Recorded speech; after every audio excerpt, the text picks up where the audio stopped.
Kemudian kita mengklasifikasikan syirik dan macam-macamnya. Syirik ada dua. Syirik yang berkaitan dengan zat Allah, nama-nama, sifat-sifat dan perbuatan-perbuatannya. Itu yang pertama. Syirik yang kedua adalah syirik dalam ibadah dan muamalah dengan Allah, sekalipun pelakunya berkeyakinan bahwa Allah Subhanahu wa Ta'ala tidak memiliki sekutu pada zat seperti sifat dan perbuatannya. Syirik yang pertama terbagi menjadi dua. Bentuk pertama, syirik ta'atil atau penolakan. Ini adalah jenis syirik yang paling buruk, seperti kesyirikan Raja Fir'aun ketika berkata, qala Fir'aunu wa ma rabbul alamin. Fir'aun bertanya, siapa Tuhan seluruh alam ini? Quran surah Asy-Syu'ara 23. Allah Subhanahu wa Ta'ala berfirman mengabarkan tentangnya bahwa dia berkata kepada Haman, wa qala Fir'aunu ya Hamanu abnili sarhan la'alli ablughul asbaba as-samawati fa'attali'a illa ilahi Musa wa inni la'adhunnuhu kadhiba. Dan berkata Fir'aun, wahai Haman, buatkanlah untukku sebuah bangunan yang tinggi supaya aku sampai ke pintu-pintu, yaitu pintu-pintu langit, agar aku dapat melihat Tuhan Musa, karena aku yakin dia seorang pendusta.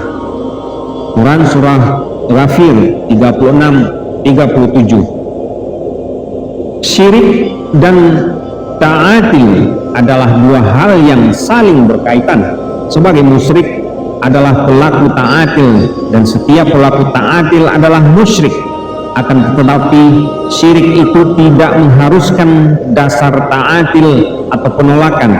Bahkan terkadang seseorang musyrik mengakui sang Khalik dan sifat-sifatnya, akan tetapi dia menelantarkan hak tauhid. Dasar dan kaidah syirik yang ia kembali kepadanya adalah ta'atil atau penolakan. Ia terbagi menjadi tiga bagian. Yang pertama, ta'atil atau penolakan makhluk terhadap pembuat dan penciptanya.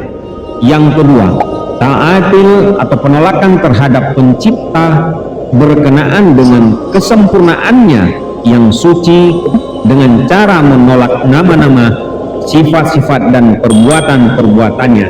Dan yang ketiga, ta'atil atau penolakan bermuamalah kepadanya berupa apa yang wajib atas hamba, yaitu hakikat tauhid.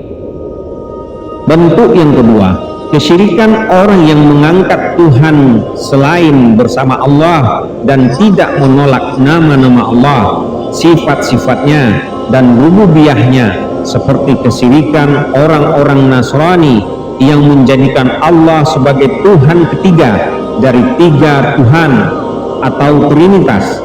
Lalu mereka mengangkat Al-Masih sebagai Tuhan dan Ibu sebagai Tuhan. Termasuk dalam hal ini kesyirikan orang Majusi yang berpendapat untuk menisbatkan kejadian-kejadian baik kepada cahaya dan kejadian-kejadian buruk kepada kegelapan. Termasuk dalam hal ini kesyirikan orang-orang yang mendebat Nabi Ibrahim alaihi wassalam tentang Tuhannya. Irqala Ibrahimu rabbiyalladzi yuhyi wa yumiit. Ketika Ibrahim mengatakan, Tuhanku ialah yang menghidupkan dan mematikan. Surah Al-Baqarah ayat 258. Orang ini mengangkat dirinya sebagai sekutu bagi Allah. Dia mengaku menghidupkan dan mematikan sebagaimana Allah menghidupkan dan mematikan makhluknya. Termasuk dalam hal ini kesyirikan.